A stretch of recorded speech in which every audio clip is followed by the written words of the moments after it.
Hi artists, in this video I will demonstrate how to glaze and tell you the rules and the setup for glazing. So I have a cupcake that I will be glazing today, and I'm gonna have you use one brush, even though I have two. I'll push that one to the side. And this is what your setup looks like. So you have all of the colors you need, and usually they're labeled. So if you don't know what the color is, you can check. If there's not a label, then come up to Mrs. Eaton and ask. But usually they look like what they are. Like this looks like green, and it is green. This looks like yellow, and it is yellow. So they're not trying to trick you for the most part. We do have dirty old SpongeBob and a water cup. That's because we have some cleaning of the brushes to do every time we switch colors. That's one of my rules. All right, so my first rule is any part of your sculpture, your clay sculpture, any part of it that touches the table, no glaze is allowed on that. So for example, for my frosting, the part that touches the table is right here. No glaze or color is allowed right here. Same thing with this. On the bottom of the cupcake, this is the part that touches the table. No glaze allowed right here. Let me show you some finished examples from other projects. This is a clay coral piece. It's supposed to look like underwater coral. The part that touches the table is completely white. There is no color here. Oopsie, maybe a little bit right there, and you can actually clean that off. I'll show you how. But other than that, it's completely white. How about this owl? Any part that touches the table, no color. Oopsies, probably should have cleaned that off. But other than these little two spots, completely white. Nothing, no color on the back, all on the front.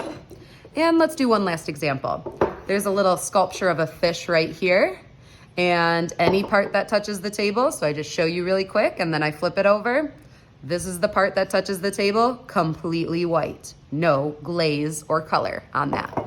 So whatever you're glazing, you'll have to remember no glaze on anything that touches the table. When you're ready to begin, I'll start with my frosting. I'm gonna make my frosting pink.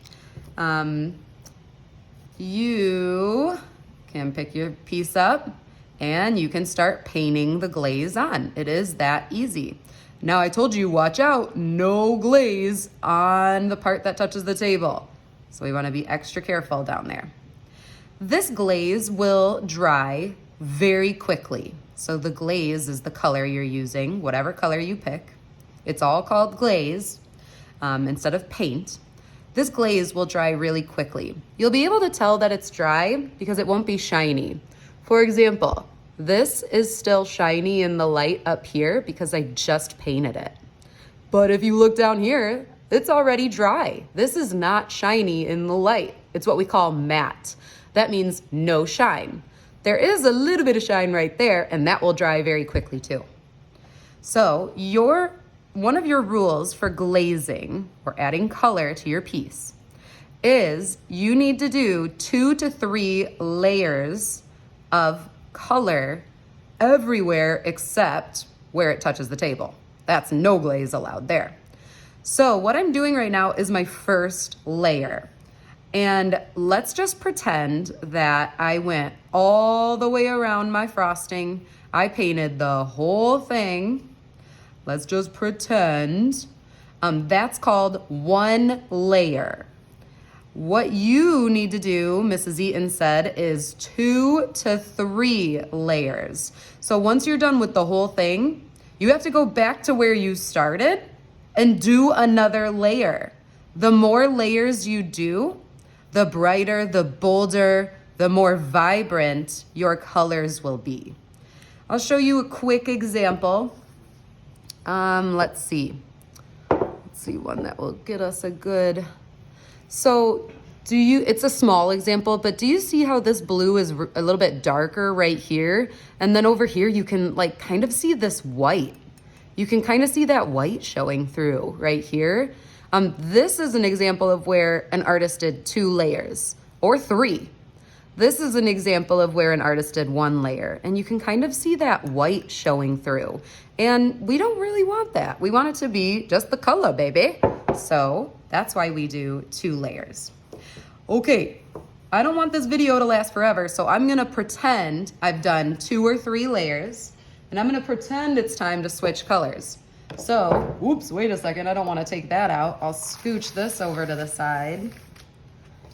It is time for me to switch colors. I can't take this dirty brush that was in the pink and dip it into my other colors. That will ruin my other colors or glazes. So what we do is bop, bop, bop, twirl, twirl, twirl. X marks the spot on dirty old SpongeBob. Say it with me because my brush is not clean. So say that with me again. Bop, bop, bop, twirl, twirl, twirl.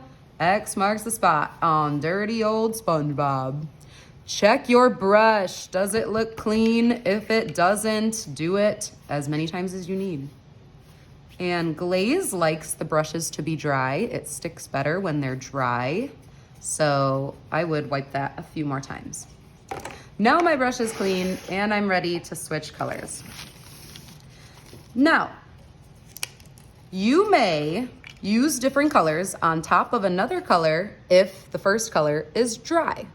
This right here is not shiny in the light. That means it's dry. I also just put my fingers on it and that's not from this. This is completely dry. So I can paint new colors on dry spots. If it's shiny in the light, like right here, I cannot put new colors on top of that yet. I must wait until it is dry. So for my frosting, I was going to make little things that kind of look like sprinkles. But whatever you're making could be like polka dots or stripes on top. Watch out for those shiny spots. I cannot hit those shiny spots. All right, so let's go over these rules really quick. I'll stop there. Rule number 1, no glaze on any part that touches the table. I hope you didn't say paper towel. If you do get something on the bottom, there will be little sponges out.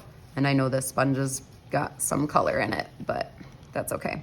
If you wring the sponge out, if you get this on a spot that touches the table, you can actually scrub with a sponge. You can scrub it off of the bottom and keep scrubbing until it's gone. And then just throw that sponge back and it will be cleared off. So it's kind of like erasing. So no glaze on any part that touches the table, 2 to 3 layers everywhere else. And then if you're layering colors, you must clean your brush. Bop, bop, bop, twirl, twirl, twirl. X marks the spot on dirty old SpongeBob. All right, artists, good luck.